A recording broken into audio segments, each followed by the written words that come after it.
It all began on a crisp autumn morning 2 years ago. The four of us, myself, Tom, Rachel, and Chris, had been friends since college, bonded by our shared love for the outdoors. We'd been on numerous camping trips together, but this time we were aiming for something grander, a week-long expedition to Yellowstone National Park. The planning phase was exciting.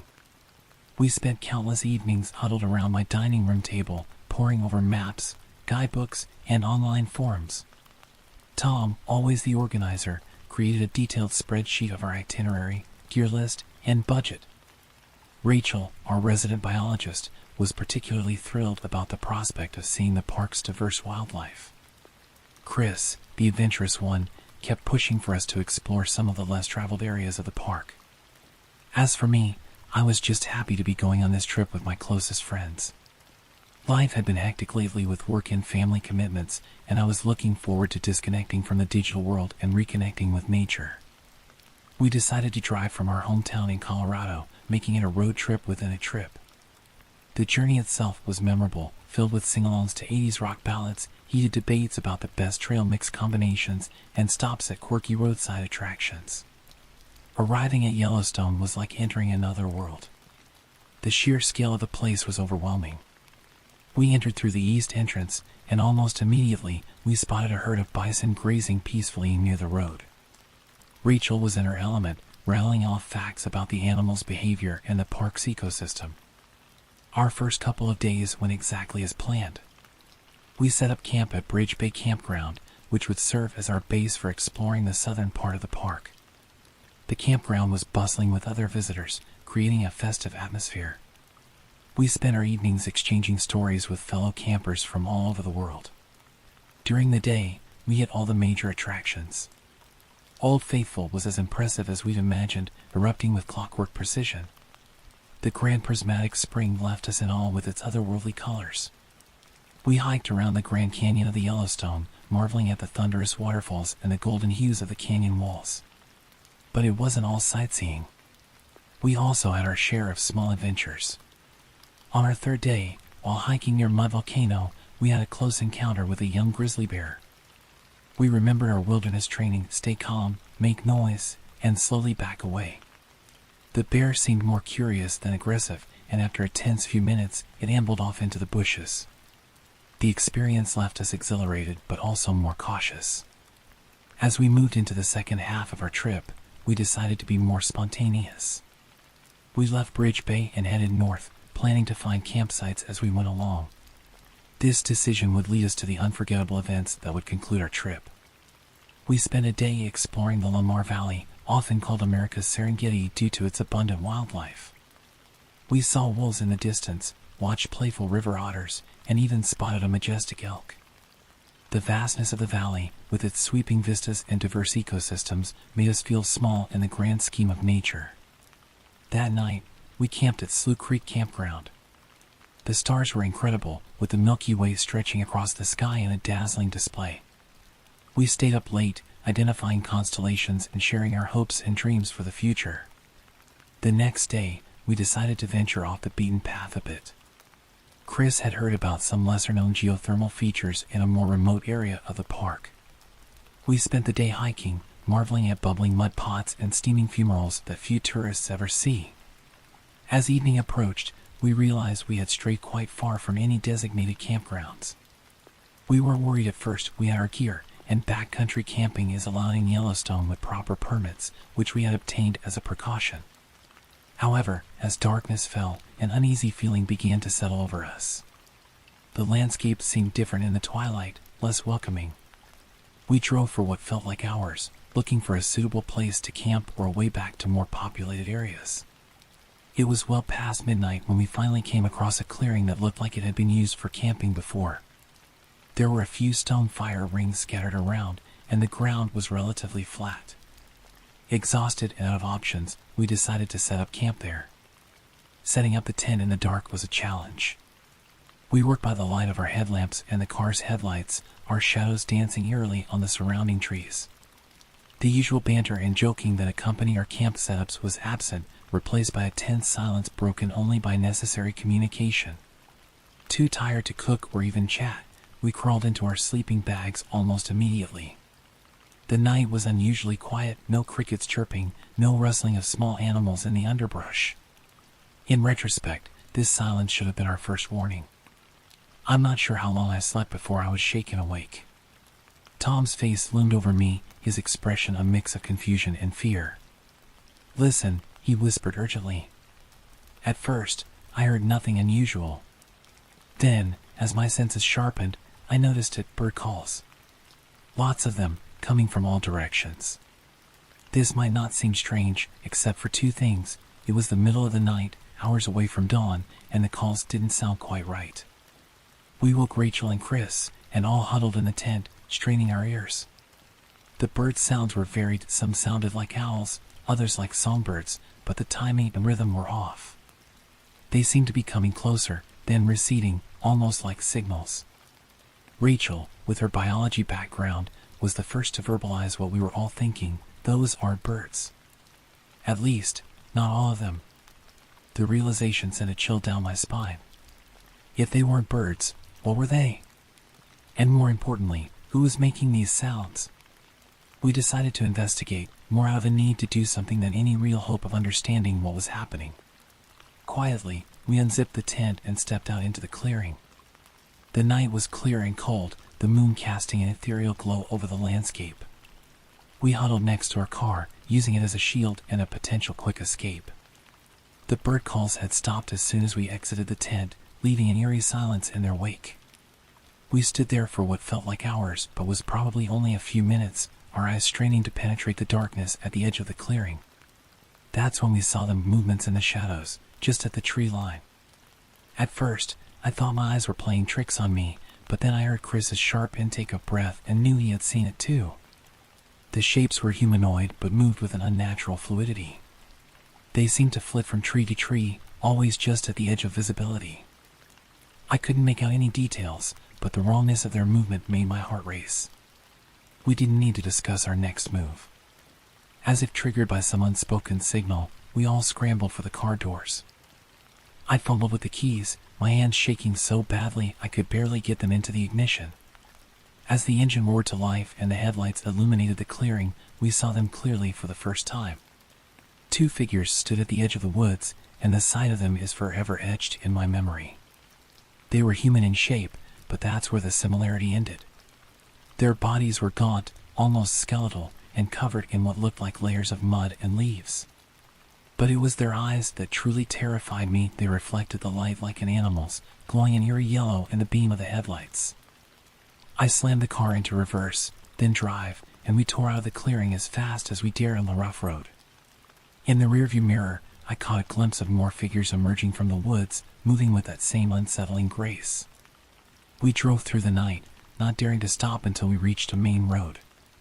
As the first light of dawn broke, we found ourselves at the park's west entrance.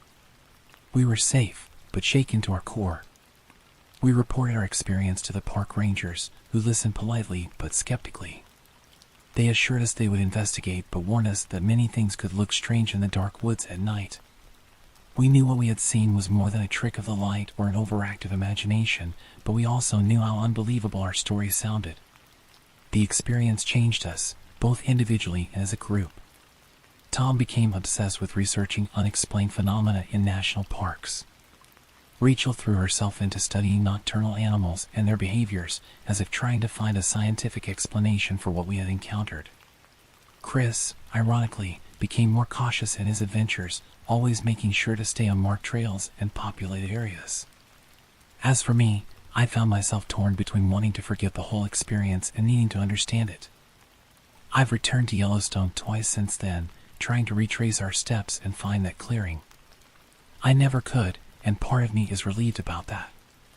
We still get together regularly, the four of us, but our camping trips are less frequent and always to well-populated, well-lit campgrounds.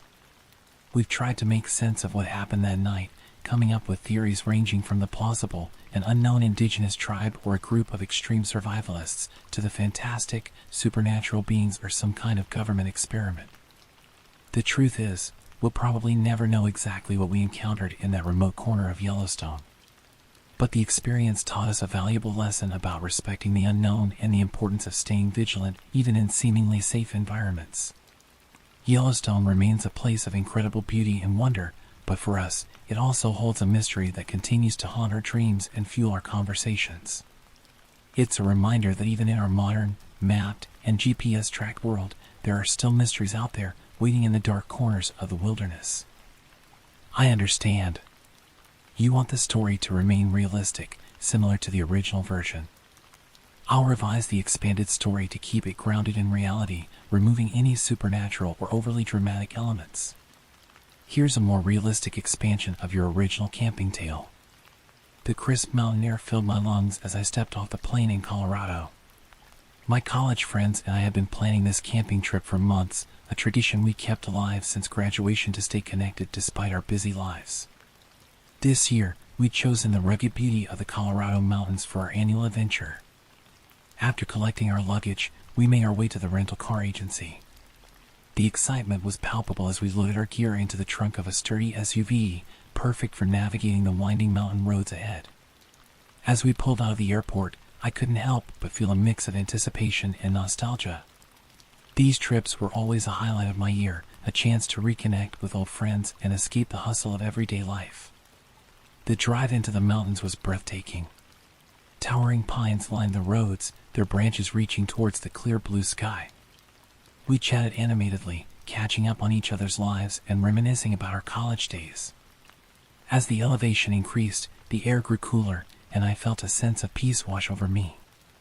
Our first night of camping was uneventful, spent in a bustling campground near a popular hiking trail. We shared stories around the campfire, roasted marshmallows, and gazed at the stars, marveling at how much brighter they seemed away from the city lights. The next day, we decided to venture deeper into the wilderness, seeking a more secluded spot for our second night. After hours of driving and exploring, we stumbled upon a small, hidden campground. It was perfect, individual lots spaced far apart, surrounded by dense forest, with a babbling creek nearby. We chose a spot close to the water, thinking it would be convenient for washing up after our hikes. As we set up camp, I couldn't shake the feeling that we were being watched. I dismissed it as paranoia, chalking it up to being in an unfamiliar environment. We worked efficiently, pitching our tent and organizing our gear while daylight still lingered. The sound of the creek and the rustling leaves created a soothing ambience, and I felt my earlier unease begin to dissipate. With our campsite established, we decided to treat ourselves to dinner in the nearest town. The small mountain community was charming, with log cabins and local businesses lining the main street. We found a cozy restaurant and enjoyed hearty meals, swapping stories and laughing until our sides hurt. The sun had long since set by the time we returned to our campsite. As we approached, something felt off. The beams from our flashlights revealed our tent flap was open, swaying gently in the night breeze. A chill ran down my spine as we cautiously approached. It was clear someone, or something, had been through our belongings. Backpacks were unzipped, sleeping bags unfurled, and our food supplies scattered. We searched the surrounding area, but found no sign of the intruder. Despite the unsettling discovery, we decided to stay put for the night. After all, we reasoned, it was probably just some curious wildlife. To shake off the eerie feeling, we grabbed our toiletries and headed to the creek to freshen up before bed. The water was ice cold, shocking our systems as we quickly washed. As I was drying off, movement on the opposite bank caught my eye. Squinting into the darkness, I could make out a human-like figure standing motionless among the trees. My heart began to race. Not wanting to alarm my friends or alert the watcher, I casually suggested we head back to camp. Once we were out of earshot, I shared what I'd seen. The mood shifted instantly from relaxed to tense as we hurried back to our site. Given the earlier intrusion and my sighting by the creek, we unanimously decided to sleep in the car that night. It was cramped and uncomfortable, but felt infinitely safer than the exposed tent. Sleep came fitfully as we took turns keeping watch, our eyes scanning the moonlit clearing for any sign of movement. In the dead of night, I jolted awake, my senses on high alert. Peering out the window, my blood ran cold. A dark figure was crouched by our tent, slowly unzipping the entrance. I watched, paralyzed with fear, as the intruder discovered the tent was empty. Then, to my horror, they turned towards our car. Adrenaline surged through me as I frantically shook my friends awake. In a moment of quick thinking, I lunged for the steering wheel and slammed my hand on the horn. The sudden, piercing noise shattered the night's silence. What happened next haunts me to this day. Instead of fleeing in panic, the figure calmly stood up and walked away, disappearing into the thick forest without a hint of urgency. It was as if they were completely unfazed by our presence or the blaring horn. None of us slept for the remainder of the night. We sat in tense silence, eyes glued to the windows, jumping at every snapping twig or rustling leaf. As the first light of dawn broke through the trees, we breathed a collective sigh of relief. Without discussion, we began packing up our belongings. The campsite fee for the second night seemed a small price to pay for our safety. As we loaded the car, I couldn't shake the feeling that we were still being watched. The rest of our trip was spent at a different campground, one closer to civilization and other campers. While we tried to salvage our vacation, enjoying hikes and scenic views, an undercurrent of unease persisted. Every unexpected sound in the forest made us flinch, and we found ourselves constantly looking over our shoulders. On our final night, gathered around the campfire, we finally discussed the events at the creekside campground. Each of us shared our theories about who might have been stalking us. Was it a disturbed individual living in the woods? A thrill seeker trying to scare campers? Or perhaps a fellow camper with ill intentions? We never came to a conclusion, and in some ways, the not knowing made it worse. The experience left an indelible mark on all of us. While we continued our annual camping trips in the years that followed, we were never quite as carefree as we had been before. As I sit here now, years later, recounting this story, I can still feel the icy grip of fear that seized me that night. The Colorado mountains, once a symbol of adventure and freedom, now hold a darker significance in my memory. I've often wondered if other campers have had similar experiences in those woods, or if we were uniquely unfortunate. Our brush with the unknown served as a stark reminder of how vulnerable we can be in the wilderness, and how thin the line is between exhilarating adventure and genuine danger. It taught us to trust our instincts, to be prepared for the unexpected, and to never take our safety for granted. While I still love the outdoors and continue to seek out new adventures, I approach them with a heightened awareness of my surroundings. That night in Colorado taught me that sometimes the greatest threats aren't from wildlife or the elements, but from the unpredictable nature of other humans. As I finish recounting this tale, I find myself glancing out the window, half expecting to see a shadowy figure lurking at the edge of the tree line. The rational part of my mind knows it's just my imagination, but a small part of me will always wonder, what if it wasn't? Years ago, when I was in my prime, I found solace in the gray outdoors of California. Camping was my escape, a way to shed the constraints of city life and immerse myself in nature's embrace. Almost every other weekend, I'd pack up my gear and hit the road, seeking new adventures in the wilderness. My love for camping was matched only by my distaste for sleeping on the hard ground. After countless nights of tossing and turning in a tent, I decided to invest in a small camper that attached to the bed of my truck. It was a game changer, a cozy sanctuary that could comfortably accommodate me and a companion if needed. One crisp autumn Friday, I set out on a journey that would forever change my perspective on solo camping. I had chosen a destination about 5 hours from home, a pristine area I had yet to explore. The drive was long but scenic, winding through golden hills and dense forests. As I navigated the twisting roads, my anticipation grew with each passing mile. I arrived at my destination in the early afternoon, eager to make the most of the remaining daylight. The area was breathtaking, a tapestry of towering redwoods, crystal-clear streams, and wildflower-dotted meadows. I parked my truck at a trailhead and set out on a challenging hike, my boots crunching on the leaf-strewn path. The trail snaked its way up a mountain, offering glimpses of the vast wilderness below. I paused often to catch my breath and marvel at the view, feeling a sense of accomplishment with each step. After a few hours of steady climbing, I reached the summit, where I was rewarded with a panoramic vista that stretched for miles in every direction. I sat on a sun-warmed rock, munching on trail mix and drinking in the beauty around me. As the sun began its descent, I made my way back down the mountain, my legs burning pleasantly from the exertion. Near the base of the trail, I stumbled upon a secluded lake, its surface a mirror reflecting the fiery colors of the sunset. Unable to resist, I shed my hiking boots and waded into the cool water, letting it soothe my tired feet. I lingered by the lake until twilight, watching as the first stars began to twinkle in the darkening sky. It was then that I decided to find a spot to camp for the night. I drove my truck up a winding dirt road, searching for the perfect location. After about 20 minutes, I found an ideal clearing elevated enough to provide a stunning view of the valley below, yet sheltered by a grove of ancient trees. I parked my truck and set about making my home for the night. The camper was a marvel of efficiency, with every inch of space utilized to its fullest. I unfolded the tiny kitchenette and prepared a simple dinner of canned soup and crackers, savoring the taste of a warm meal after a day of physical exertion. As night fell in earnest, I settled into my cozy bed with a paperback novel and a battery-powered lantern. The silence of the wilderness was broken only by the occasional hoot of an owl or the rustle of wind through the trees.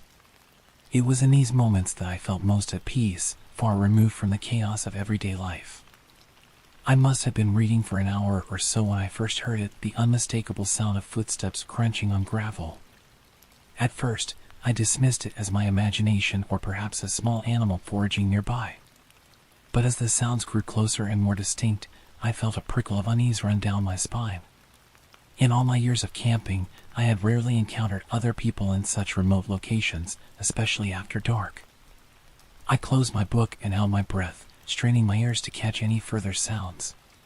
The footsteps continued, slow and deliberate, circling my truck. My heart began to race as I considered my options. Should I call out? Pretend to be asleep? Make a run for it? Before I could decide, a raspy voice broke the silence. "Hello there," it called, the words seeming to hang in the still night air. "I just wanted to check out your camper. Pretty nifty."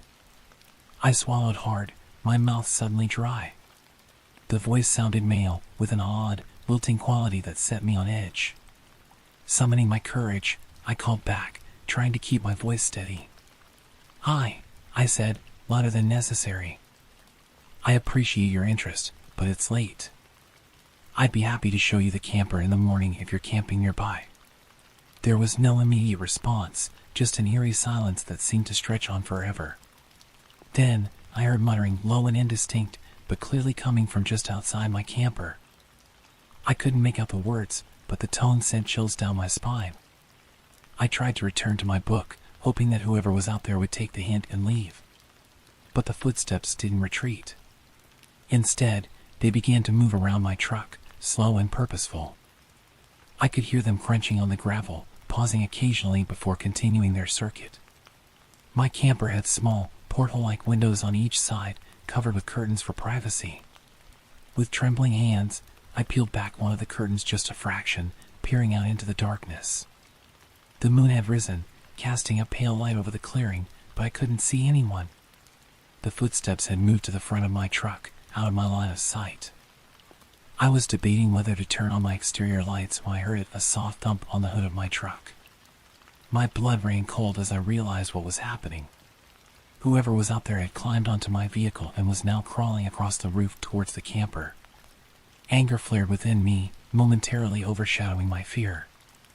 I took pride in my truck, meticulously maintaining it, and the thought of some stranger damaging it infuriated me. Without thinking, I shouted out, my voice echoing in the quiet night. "Hey! I have a firearm in here," I warned, trying to sound more confident than I felt. "If you don't get off my truck and leave right now, I'm coming out with my gun." The thumping on the roof ceased immediately, followed by the sound of someone scrambling off the vehicle. I heard footsteps retreating, but they didn't fade away completely. Whoever it was hadn't left the area. My heart pounding, I reached for the small safe where I kept my firearm. With shaking hands, I entered the combination and retrieved the gun, along with a powerful flashlight. I took a deep breath, steeling myself for what I might find outside. Slowly, I opened the camper door and climbed out, my eyes darting around the clearing. I swept the flashlight in a wide arc, its beam cutting through the darkness. At first, I saw nothing but trees and underbrush. Then, a movement caught my eye. About 40 feet away, crouched near a large bush, was a figure. As my flashlight illuminated him, I caught a glimpse of wild eyes and unkempt hair before he backed further into the shadows. Was this some drug-addled wanderer? A dangerous criminal? Or simply a lost soul with no sense of boundaries? Regardless of his reasons, I had had enough. "Leave now," I shouted, my voice carrying across the clearing. "Don't come back, or I'll call the authorities." The figure retreated further into the darkness, but I could still sense his presence. He hadn't gone far. A wave of exhaustion washed over me as the adrenaline began to subside. I was supposed to drive home in the morning anyway, and there was no way I could sleep peacefully here now. With one eye always on the surrounding forest, I quickly packed up my belongings and secured the camper. Every rustle of leaves, every snapping twig made me jump. As I climbed into the driver's seat, I caught movement in my peripheral vision, the figure still lurking at the edge of the clearing. I started the engine, its rumble shattering the night's silence. As I began to drive away, my headlights swept across the area where I had last seen the man. For a brief moment, I saw him clearly: gaunt face, matted beard, clothes hanging in tatters. But it was his eyes that haunted me, wide and gleaming with an unsettling intensity. As I navigated the winding road back to civilization, my mind raced with questions. Who was that man? What did he want? What might have happened if I hadn't been prepared? The what-ifs plagued me for miles until the first signs of dawn began to lighten the sky. I stopped at a 24-hour diner just off the highway, desperately in need of coffee and a moment to collect myself. As I sat in a warm vinyl booth, hands wrapped around a steaming mug, I reflected on the night's events. The encounter had shaken me, but it had also reinforced the importance of being prepared and trusting one's instincts. In the years that followed, I continued to camp, but never again with the same carefree attitude. I became more cautious, more aware of my surroundings. I invested in better security measures for my camper and always made sure someone knew my exact location and expected return time. That night in the California wilderness taught me a valuable lesson about the unpredictability of human nature and the importance of self-reliance. While I never again encountered anything quite as unsettling, the memory of those footsteps in the dark, that raspy voice, and those gleaming eyes stayed with me. As I sit here now, years removed from that night, I can't help but wonder about the man in the forest. Was he simply a lonely soul seeking connection in all the wrong ways? Or was there something more sinister at play? I'll never know for certain, but I'm grateful for the wake-up call it provided. For those who venture into the wilderness, whether for a weekend or a lifetime, remember this: nature's beauty is unparalleled, but it's not without its dangers, both natural and human. Stay alert, trust your instincts, and always be prepared. The wilderness can be a place of solace and adventure, but it demands respect and caution in equal measure. As for me, while I may not camp as frequently as I once did, I still find solace in nature. But now, when I gaze up at the star-filled sky or listen to the wind whisper through the trees, I do so with a heightened awareness of the thin line between solitude and isolation, between peace and vulnerability. That night in California may have changed me, but it didn't break my spirit or my love for the outdoors. Instead, it taught me to appreciate the beauty around me while never forgetting the importance of vigilance. And in the end, isn't that what true wilderness experience is all about? Finding the balance between awe and awareness, between freedom and caution? So to all the solo campers out there, I say this: embrace the adventure, revel in the solitude, but never forget that in the vast wilderness, you are not always alone. And sometimes, it's the unseen presence that leaves the most lasting impression. The rhythmic crunch of gravel under our tires signaled our arrival at the familiar lakeside cabin. As I stepped out of the car, the scent of pine and fresh water filled my lungs, instantly transporting me to a world away from the bustling city life we'd left behind. It was late July, and our monthly family gathering at the lake had grown into something larger this time around. Our cabin, a weathered wooden structure that had stood the test of time and countless family memories, seemed to welcome us with open arms. Its wraparound porch, adorned with mismatched rocking chairs, creaked softly as we unloaded our gear. The late afternoon sun cast long shadows across the yard, where my younger cousins were already engaged in an impromptu game of tag. Inside, the cabin was a hive of activity. Aunts and uncles bustled about, unpacking groceries and debating dinner plans. The living room, with its stone fireplace and well-worn leather sofas, quickly filled with laughter and animated conversations. It was clear that this weekend would be one for the books. As the youngest of the older kids, I found myself in a unique position. Too old to join the little ones in their games, yet not quite ready to settle into the adult conversations, I gravitated towards my siblings and their friends. My older brother, a college sophomore with an easy smile and a penchant for adventure, was already discussing sleeping arrangements with his girlfriend. My younger brother, all gangly limbs and nervous energy, hovered nearby, eager to be included. It didn't take long for us to realize that the sleeping situation inside the cabin would be tight. With a mischievous glint in his eye, my older brother suggested we pitch a tent on the beach. The idea was met with enthusiasm by our little group, and after a quick okay from our parents, we set about making it happen. The beach was a thin strip of sand that separated the grassy lawn from the lake's edge. It wasn't much, but it was ours. As we hammered tent stakes into the sand, I couldn't help but feel a sense of excitement. This was freedom, even if it was just a few yards from the cabin. As the sun began to set, casting a palette of oranges and pinks across the sky, the smell of grilled burgers and corn on the cob wafted from the cabin's small kitchen. We gathered on the porch, paper plates balanced precariously on our laps, savoring the simple meal and the company of family. Stories were shared, jokes were told, and plans were made for the days ahead. After dinner, as the younger kids were ushered off to bed, we older ones gravitated towards the fire pit. My uncle, a master storyteller, regaled us with tales of his youth spent on this very lake. He spoke of midnight swims, of fish so big they nearly capsized his boat, and of the ghostly loon calls that echoed across the water on still nights. As the fire died down to embers and the mosquitoes became more persistent, we retreated to our tent. The air mattresses squeaked beneath us as we settled in, hushed giggles and whispered conversations filling the darkness. Through the mesh of the tent, I could see the stars twinkling brightly, unobscured by city lights. The gentle lapping of waves against the shore provided a soothing backdrop, and soon we drifted off to sleep. I'm not sure how long I had been asleep when I was jolted awake by an unfamiliar sound. At first, I thought it might be the wind or perhaps a large fish jumping in the lake.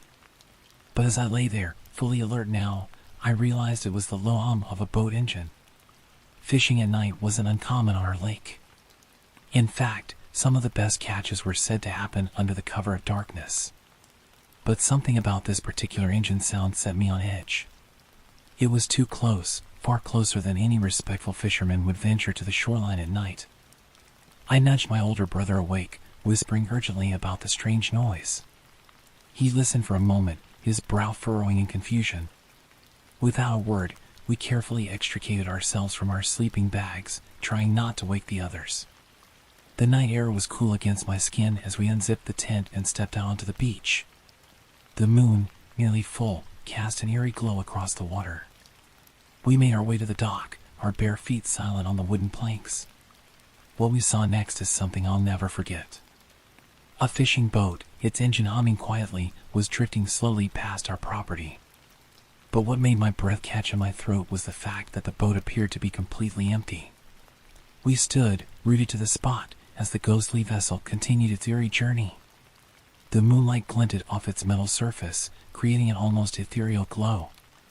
As we watched, the gentle waves gradually guided the boat towards our neighbor's beach.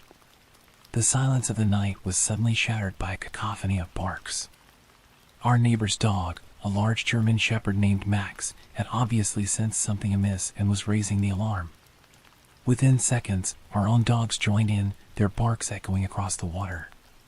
Startled into action, my brother and I hurried back down the dock.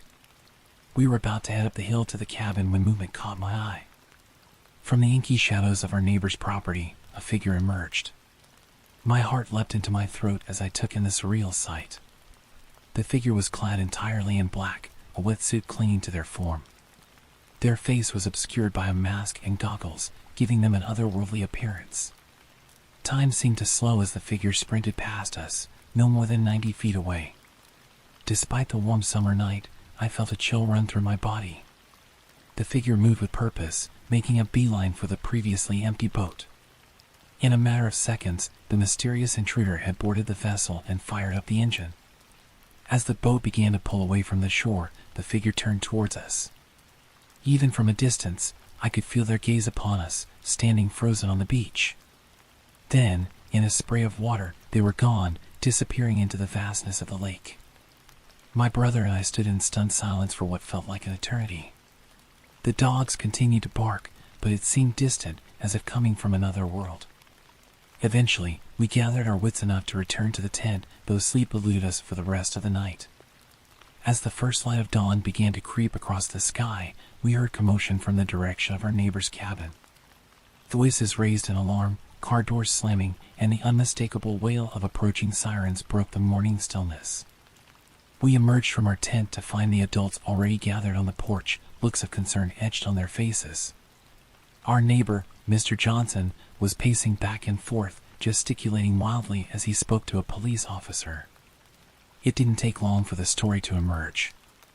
The Johnsons' cabin had been broken into during the night. The intruder had managed to disable their security system and had been in the process of gathering valuables when Max, their loyal German shepherd, had raised the alarm. The burglar had fled empty-handed, but the sense of violation was palpable. As my brother and I recounted what we had witnessed, the gravity of the situation began to sink in. The police listened intently, jotting down notes and exchanging significant looks. They praised us for our observance, but cautioned us against taking any risks in the future. Next time, the officer said gravely, "Call 911 immediately." The rest of the day passed in a blur of police interviews, concerned phone calls from relatives who had heard the news, and hushed conversations among the adults. The carefree atmosphere of the previous evening had evaporated, replaced by a tense vigilance. As night fell once again, no one suggested sleeping in the tent. Instead, we crowded into the cabin, doors locked and windows secured. Sleep came fitfully, if at all, for most of us. The next few days saw a flurry of activity around the lake. Additional security measures were discussed and implemented. Motion sensor lights were installed, and a neighborhood watch program was hastily organized. The once peaceful lakeside community had been shaken to its core. As the weekend drew to a close and we prepared to return to our everyday lives, I couldn't shake the feeling that something fundamental had changed. The lake, once a symbol of carefree summer days and family togetherness, now held a hint of danger, a reminder that the outside world could intrude even here. In the weeks and months that followed, life gradually returned to normal. We continued our monthly visits to the cabin, but there was an undercurrent of caution that hadn't existed before. The younger children were no longer allowed to roam freely after dark, and midnight swims became a thing of the past. The incident became something of a legend among our family and friends. Each retelling seemed to add new details, the danger becoming more immediate, the escape more narrow. My brother and I found ourselves at the center of these tales, our roles shifting from scared witnesses to heroic observers who had thwarted a master criminal. As for me, I found myself drawn more and more to the water's edge as night fell. I would stand on the dock, watching the moonlight dance on the gentle waves, half expecting to see that mysterious boat drift by once more. It never did, of course, but the memory of that night remained vivid in my mind. In time, the fear faded, replaced by a sense of wonder at the mysteries that lurk in the shadows of even the most familiar places. Our lakeside cabin, once a simple retreat, had become a place of legend, its history enriched by our midnight encounter. Years have passed since that summer night, and much has changed. The cabin has been renovated and expanded, the old tent long since replaced by a sturdy boathouse. The younger generation now brings their own children to enjoy the lake, creating new memories and traditions. But still, on quiet nights when the moon is full and the lake is like glass, I find myself remembering. I think about the figure in the wetsuit, the empty boat drifting by, and the way a single night can alter our perceptions forever. Our family still gathers at the lake, drawn by the bonds of kinship and the allure of this special place. We still share meals and laughter, still create new memories with each visit. But always, as the sun dips below the horizon and the first stars appear in the sky, there is a moment of quiet reflection. A moment where we remember that night in late July when the boundary between the ordinary and the extraordinary blurred, leaving us with a story that would be told and retold for generations to come. And sometimes, in the deepest part of the night, when the loons call hauntingly across the water and the wind whispers through the pines, I wonder. I wonder about the person in the wetsuit, about their story and what drove them to such desperate acts. I wonder if they ever think about that night, about the two young people they encountered on the beach. And I wonder if, like me, they were forever changed by our brief, silent encounter under the summer moon. Our journey began on a warm summer morning, the sun barely peeking over the horizon as my friend and I packed our bicycles with the essentials for our trip. We had meticulously planned our route, focusing on bike trails that would lead us through picturesque landscapes and quaint towns. Our panniers were filled with camping gear, clothes, and enough food to sustain us for several days of hard riding. The first day of our journey was filled with excitement and anticipation. We pedaled along winding trails, surrounded by lush greenery and the occasional glimpse of wildlife. The rhythmic sound of our bike tires on the path and the chirping of birds created a soothing backdrop to our adventure. We chatted intermittently, discussing our hopes for the trip and the sights we expected to see. As the day wore on, our muscles began to ache, but we pushed forward, determined to reach our planned stopping point. By late afternoon, we found ourselves at the edge of a small town where we decided to rest for the night. With no official campgrounds nearby, we scouted the area and found a secluded spot in a local park. We set up our tent discreetly, cooked a simple meal of beans and bread on our portable stove, and fell into an exhausted sleep. The second day brought new challenges. The terrain became more undulating, testing our endurance as we tackled steep inclines and enjoyed thrilling descents. We passed through several small communities, stopping occasionally to refill our water bottles and stretch our legs. The weather remained favorable, with a gentle breeze keeping us cool as we rode. As evening approached on the second day, we found ourselves without an ideal camping spot. After some deliberation, we made the unconventional decision to set up camp in a quiet corner of a cemetery. It wasn't our first choice, but it offered a flat, secluded area away from the main road. We treated the space with utmost respect, careful not to disturb any graves or memorial items. The third day of our journey was when we finally reached our destination. The small town welcomed us with its charming streets and friendly atmosphere. After days of physical exertion and basic meals, we were eager to indulge in some comfort and relaxation. We spent the afternoon by the town's lake, relishing the cool water against our sun-warmed skin. The swim was refreshing, washing away the dust and fatigue of our journey. As we floated on our backs, gazing at the clear blue sky, we reflected on the miles we had covered and the sights we had seen. That evening, we treated ourselves to a hearty meal at a local restaurant. The taste of fresh, hot food was a welcome change from our camp cuisine. We savored every bite, recounting our adventures to each other and planning the return journey. As night fell, we faced the question of where to spend our final night before heading home. Given our previous experience, we decided to return to the cemetery we had passed on our way into town. It was quiet, away from the bustle of the main street, and offered a soft area of mulch that seemed perfect for a tent. We set up camp efficiently, our routine now well established after several nights on the road. The air was filled with anticipation, not just for our impending return home, but also because it was the eve of the 4th of July. As darkness settled around us, the sky began to light up with sporadic fireworks, a prelude to the next day's celebrations. Sitting outside our tent, we watched the colorful explosions paint the night sky. The atmosphere was peaceful, yet there was an underlying tension that we couldn't quite explain. Perhaps it was the unusual setting, or maybe it was something more. As we sat in contemplation, both of us experienced odd sensations. More than once, I caught a flicker of movement in my peripheral vision, only to turn and find nothing there. My friend admitted to similar experiences, and we exchanged uneasy glances. Our curiosity piqued, and perhaps seeking to dispel our growing unease, we decided to explore our surroundings. Armed with a flashlight, we began to wander among the gravestones, reading inscriptions and reflecting on the lives they represented. It was during this walk that we came across a particularly poignant sight, a baby's grave adorned with toy cars. The small vehicles, carefully arranged on the ledge of the gravestone, spoke volumes about the love and loss experienced by this child's family. As we stood in silent respect, a sudden, chilling wind swept through the cemetery. It was brief, lasting only a few seconds, but it left us both shivering. What happened next defied logical explanation. As we turned to continue our walk, we both saw a small, translucent figure, child-sized, gliding away from us. It was visible for only a moment before it simply vanished into the night air. We stood frozen, our eyes wide, trying to process what we had just witnessed. Shaken by the experience, we hurried back to our tent. Sleep did not come easily that night. We tossed and turned, each lost in our own thoughts about what we had seen. Every small sound seemed magnified in the darkness, and more than once, we woke with a start, convinced we had heard footsteps or whispers just outside our tent. As the first light of dawn began to filter through the tent fabric, we felt a sense of relief. We had made it through the night, and it was time to pack up and begin our journey home. I unzipped the tent flap, eager to step out into the morning air and shake off the unnerving experiences of the night. But as I opened the tent, I was stopped in my tracks.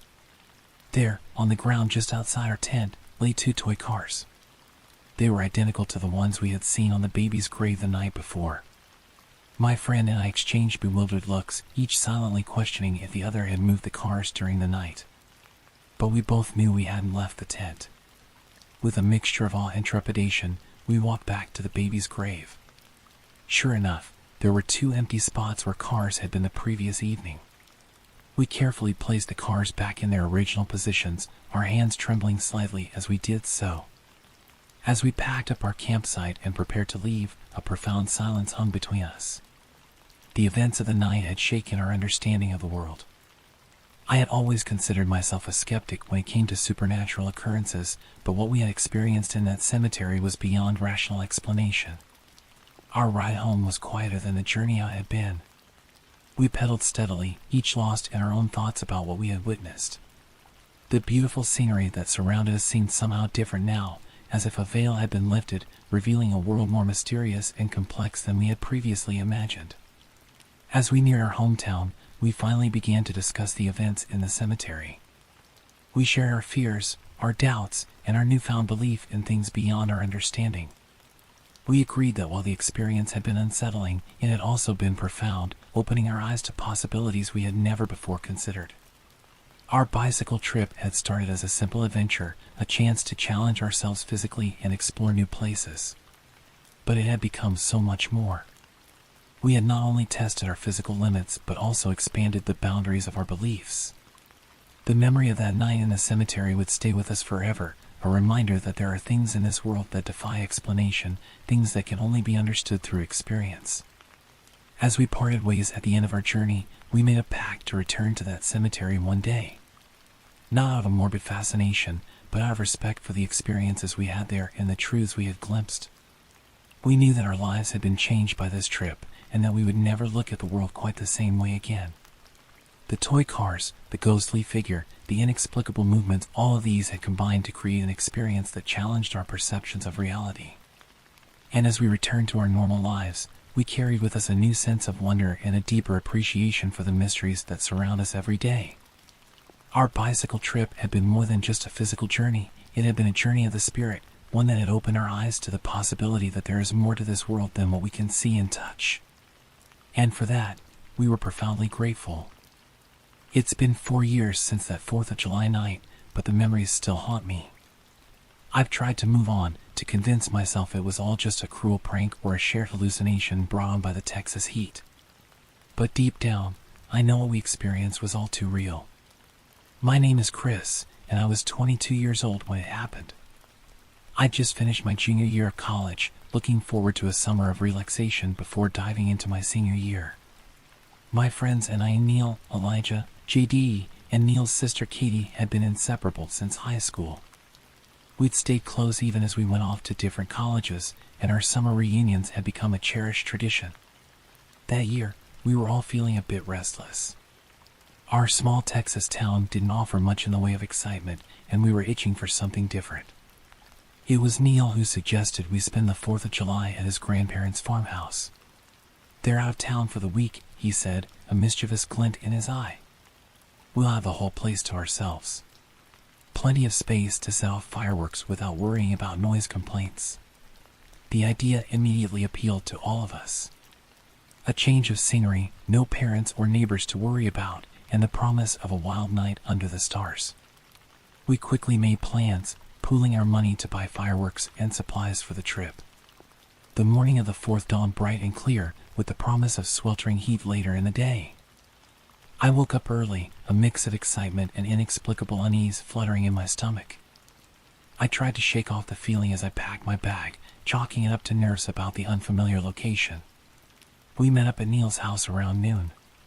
The only vehicle available to us was his beat-up 2-door sedan, which posed a challenge for fitting 5 people and all our supplies. After some creative problem-solving and a fair bit of good-natured arguing, we managed to squeeze everyone in. Katie took the passenger seat, being the smallest, while Neil drove.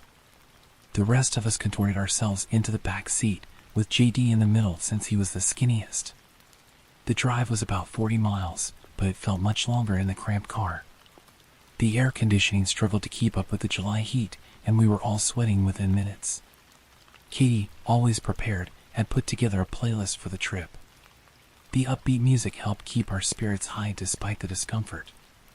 About halfway through the journey, we stopped at a fireworks stand on the side of the road. The small shack was overflowing with colorful boxes and tubes promising spectacular displays. We spent nearly an hour debating which ones to buy, eventually settling on a mix of Roman candles, fountains, and a few larger cakes for the grand finale. With our haul secured in the trunk, we piled back into the car, resuming our uncomfortable positions for the remainder of the drive. As we left the main highway and turned onto smaller country roads, the landscape changed dramatically. Fields of corn and cotton stretched to the horizon, broken only by the occasional farmhouse or barn. The further we drove, the more isolated it felt, with houses becoming fewer and farther between. I found myself staring out the window, watching the landscape roll by. There was something unsettling about the vastness of it all, the way the open fields seemed to swallow up any signs of human habitation. I couldn't shake the feeling that we were driving into some place we didn't belong. Finally, after what seemed like an eternity of winding dirt roads, we turned onto a long driveway leading to Neil's grandparents' farmhouse. The 2-story wooden structure stood stark against the flat landscape, weathered by years of sun and wind. A large barn loomed behind it, and beyond that, I could see the edge of a dense forest. As we pulled up to the house, Neil casually mentioned that his grandparents were out of town for the week. "Wait, you didn't tell them we were coming?" I asked, suddenly feeling like we were intruding. Neil shrugged. "They won't mind. They're always saying I should use the place more often. Besides, we'll clean up before we leave. They'll never know we were here." We all piled out of the car, stretching our cramped limbs and taking in our surroundings. The farmhouse was old but well maintained, with a wide porch wrapping around the front and one side. A tire swing hung from a massive oak tree in the front yard, creaking slightly in the warm breeze. Katie, always the organizer of our group, spoke up. "I'll run into town and grab some food and drinks for tonight. You guys start setting up, okay?" Before anyone could protest, she had hopped back into the driver's seat and was backing down the driveway, leaving us without transportation or our fireworks, which were still in the trunk. With nothing else to do, Neil gave us a tour of the property. The inside of the farmhouse was like stepping back in time, with antique furniture and faded family photos lining the walls.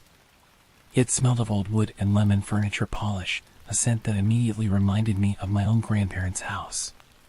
"There's a pool out back," Neil said, leading us through the kitchen and out onto the back porch. Sure enough, a good-sized in-ground pool glittered invitingly in the afternoon sun. We wasted no time changing into our swim trunks and diving in, grateful for the cool relief from the Texas heat.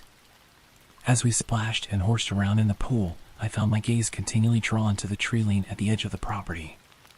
The dense forest seemed to loom ominously, a stark contrast to the open fields surrounding the rest of the farm. Something about it made me uneasy, though I couldn't quite put my finger on why. Neil must have noticed my distraction. "You okay, man?" he asked, swimming up beside me.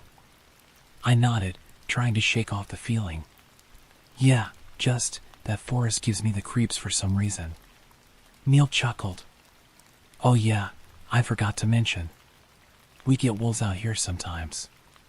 They usually keep to themselves, but every now and then one will get bold and come sniffing around the property." My eyes widened. Wolves? Are you serious? Relax, Neil said, clapping me on the shoulder. They're more scared of us than we are of them. But if it makes you feel better, there's a shotgun in the living room. Grandpa always keeps it loaded, just in case. His words did little to ease my anxiety. As the sun began to dip lower in the sky, casting long shadows across the yard, I found myself growing increasingly on edge. The others seemed oblivious to my discomfort, laughing and joking as they got out of the pool and started drying off. I'm going to set up a game of Risk inside, Neil announced. You guys want to play while we wait for Katie to get back? Elijah and JD eagerly agreed, but I decided to stay outside for a bit longer.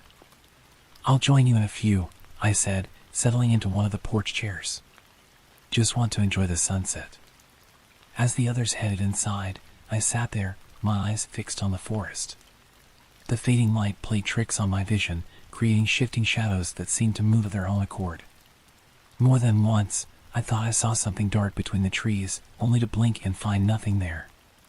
Just as I was about to give up and head inside, movement at the edge of the tree line caught my eye.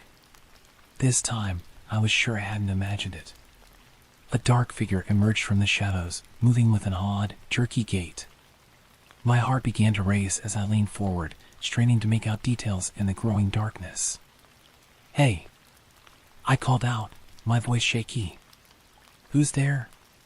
The figure stopped, then slowly raised an arm in what might have been a wave. But something about the motion was off, more like a spasm than a deliberate gesture. I stood up, ready to run inside and alert the others, when Elijah came out onto the porch. What are you yelling about? He asked, then followed my gaze to the figure in the field. A grin spread across his face. Oh, I see. Katie's trying to scare us, huh? Nice try, Katie, he called out, waving enthusiastically. I wanted to tell him that it couldn't be Katie, that she was still in town, but the words stuck in my throat. Neil and JD, drawn by the commotion, joined us on the porch. What's going on? Neil asked, looking between us and the figure in the field. Elijah laughed. Your sister's trying to pull a fast one on us. Look at her out there, probably thought she could sneak up and scare us. Neil squinted into the darkness, then chuckled. Classic Katie. Hey, sis, he shouted. You can drop the act now. Come help us with the food.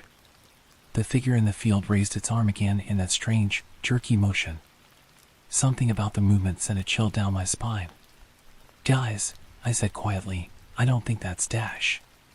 Before I could finish my sentence, a scream split the air. It was unlike anything I ever heard before, high-pitched and guttural at the same time, filled with a primal rage that made my blood run cold. The figure in the field began to move towards us, its motions becoming more frenzied and unnatural with each step. Panic set in immediately.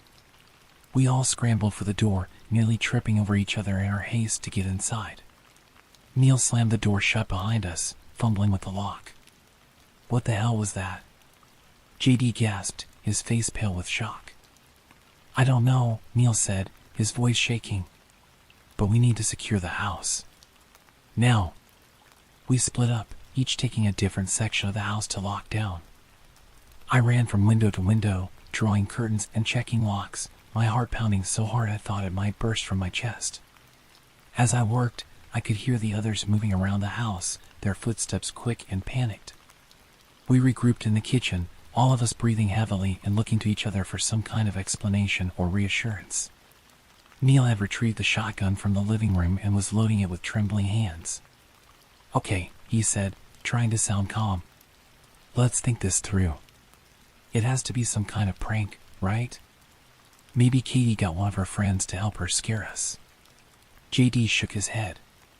No way, man. That scream, that wasn't human. And the way it moved? I've never seen anything like that. A horrible thought occurred to me. Wait, where's Katie? She should have been back by now. The color drained from Neil's face. He pulled out his phone and dialed his sister's number, putting it on speaker. We all held our breath as the phone rang once, twice, 3 times. Finally, Katie's cheerful voice came through the speaker. Hey, Neil. I'm on my way back now. The lines at the store were crazy. Is everything okay? The relief in the room was palpable, but it was short-lived. If Katie was still on her way back, then who or what was outside? Neil quickly filled Katie in on what had happened, telling her to stay in town and call the police. As he hung up, we heard it again, that blood-curdling scream, closer this time. It sounded like it was coming from just outside the house. We huddled together in the kitchen, Neil standing guard with the shotgun while the rest of us armed ourselves with whatever we could find: kitchen knives, heavy pans, a fireplace poker. The minutes ticked by in agonizing silence, broken only by our ragged breathing and the occasional creak of the old house settling. Then, we heard it, a soft, almost hesitant knock at the front door. We all froze, exchanging terrified glances. The knock came again, slightly louder this time. "Hello?" a voice called from outside.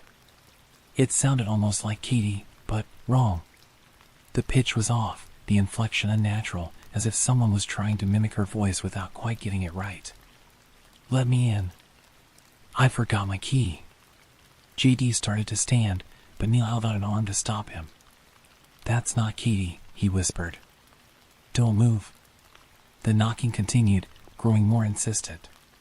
"Please," the voice said, an edge of desperation creeping in. "I'm scared.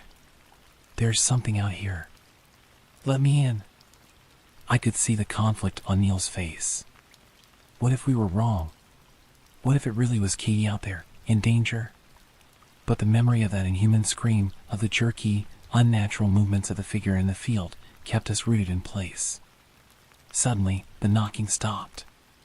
For a moment, all was quiet. Then, without warning, an overwhelming stench filled the house. It was like nothing I'd ever smelled before, a mixture of rotting meat, stagnant water, and something else, something alien and indescribable. The odor was so powerful, so viscerally wrong, that I felt my stomach heave. JD wasn't so lucky. He stumbled to the sink, retching violently. The rest of us covered our noses and mouths, gagging on the putrid air. Just when I thought I couldn't take it anymore, the smell vanished as quickly as it had appeared, leaving us gasping for breath. "What the hell is going on?" Elijah croaked, wiping tears from his eyes. Before anyone could respond, we heard a new sound, a low, keening whine coming from the direction of the front porch. It was almost pitiful, like an injured animal. Despite everything, I felt a twinge of sympathy. Neil motioned for us to stay put as he crept towards the front of the house, shotgun at the ready. We followed at a distance, our improvised weapons clutched tightly. As we neared the front door, the whining grew louder, interspersed with what sounded like attempts at speech. "Hello?" The voice was raspy, childlike. Help me." JD stiffened beside me. That sounds like me," he whispered, his face a mask of horror. Sure enough, as we listened, the voice began to sound more and more like JD's, mimicking his accent and speech patterns with unsettling accuracy. "Guys? Let me in. Please. I'm hurt." JD shook his head violently. "That's not me," he said, his voice rising in panic. "I'm right here. That's not me." The thing outside must have heard him, because suddenly its voice changed. It let out a piercing shriek, an exact replica of the scream we heard earlier. The front door began to shake as something pounded against it, not with the force of someone trying to break in, but with a steady, almost polite rhythm. I don't know what snapped to Neil at that moment. Maybe it was fear for his sister, still out there somewhere. Maybe it was the violation of having this thing mimic our voices, invade our safe space. Whatever the reason, he suddenly strode forward, yanking open the front door. "Get the hell away from us," he roared, raising the shotgun. Time seemed to slow down. I saw Neil's finger tighten on the trigger. I saw the muzzle flash, heard the deafening boom of the shotgun. And then, nothing. When the ringing in my ears subsided, I realized I had squeezed my eyes shut. Slowly, I opened them, peering around Neil's rigid form in the doorway. There was nothing there. No body, no blood, not even a sign that anything had been there at all. Just the empty driveway and the dark road beyond. Neil lowered the gun, his hand shaking. "We're leaving," he said, his voice barely above a whisper. Now. We didn't need to be told twice. We grabbed our belongings and piled into Neil's car, not even bothering to lock up the house. As we sped down the driveway, I caught a glimpse of movement at the edge of the forest. A dark figure, standing perfectly still, watching us leave. We met Katie on the road, her car loaded with the food and drinks she bought for our celebration. One look at our faces told her all she needed to know. Without a word, she turned her car around and followed us back to town. The drive back was tense and silent. We were all lost in our own thoughts, trying to process what had just happened. I kept replaying the events in my mind, searching for some rational explanation, some detail that would make sense of it all. But no matter how I looked at it, I couldn't shake the feeling that we had encountered something truly otherworldly. When we finally reached town, none of us wanted to be alone. We ended up at Neil's house, huddled together in his living room, jumping at every sound. Katie called the police, but when they finally arrived, there wasn't much they could do. We told them our story, but I could see the skepticism in their eyes. To them, we were just a group of kids who'd had too much to drink and let their imaginations run wild. The officers promised to send a patrol car out to the farmhouse to check things out, but I knew they wouldn't find anything. Whatever had been out there, it was gone now. Or at least, that's what I tried to tell myself. We spent the rest of the night together, none of us willing to go home alone. As the first light of dawn began to creep through the windows, we finally started to relax a little. The horrors of the night seemed less real in the soft morning light. But the relief was short-lived. As we were sitting around the kitchen table, nursing cups of coffee and trying to make sense of what had happened, Neil's phone rang. It was his grandfather. Neil's face went pale as he listened. When he hung up, he looked at us with wide, frightened eyes. "The house," he said, his voice barely above a whisper. It's gone." We all stared at him in disbelief.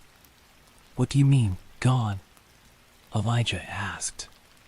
Neil shook his head, as if trying to clear it. "Grandpa said he got a call from the neighbor. The house burned down last night. There's nothing left but ashes." A chill ran down my spine. We had been there just hours ago. How could the entire house have burned down so quickly? And why hadn't we seen any signs of fire when we left? Over the next few days, more details emerged. The fire department had ruled it an accidental fire, likely caused by faulty wiring. But we knew better. We had been there. We had seen something. In the weeks that followed, we tried to go back to our normal lives. But nothing felt normal anymore. We jumped at shadows, flinched at unexpected sounds. Sleep became a luxury, our nights haunted by nightmares of dark figures and inhuman screams. We never spoke about that night again, at least not altogether. Sometimes, while I was alone with one of the others, we'd cautiously bring it up, trying to make sense of what had happened. But we never reached any satisfying conclusions. I've done research since then, looked into local legends and folklore. I've found stories of skinwalkers, wendigos, and other shape-shifting creatures that might explain what we encountered. But none of it feels quite right. None of it captures the sheer wrongness of what we experienced. The others have tried to move on. Neil rarely visits his grandparents' new house. Katie transferred to a college out of state. Elijah threw himself into his studies, rarely socializing anymore. JD hasn't been the same since that night. He's jumpy, paranoid. He swears he sometimes hears that voice, his voice, but not his voice, calling to him in the night. As for me, I can't let it go. I keep searching for answers, even though I'm not sure I really want to find them. I've become something of an amateur paranormal investigator, but I keep that part of my life secret from most people. They wouldn't understand. They'd think I was crazy. Maybe I am crazy. Maybe we all are. Maybe that night at the farmhouse broke something in us, something that can never be fully repaired. But I know what I saw, what I heard, what I felt. And I know that somewhere out there, in the dark woods and empty fields, something is waiting. Watching. Mimicking. Every 4th of July, Instead of celebrating, I find myself locking the doors, drawing the curtains, and waiting for the night to pass. I tell myself it's just paranoia, that lightning doesn't strike twice. But deep down, I know the truth. Whatever was out there that night, whatever that thing was, it's still out there. And sometimes, in the deepest, darkest part of the night, I swear I can hear it calling my name,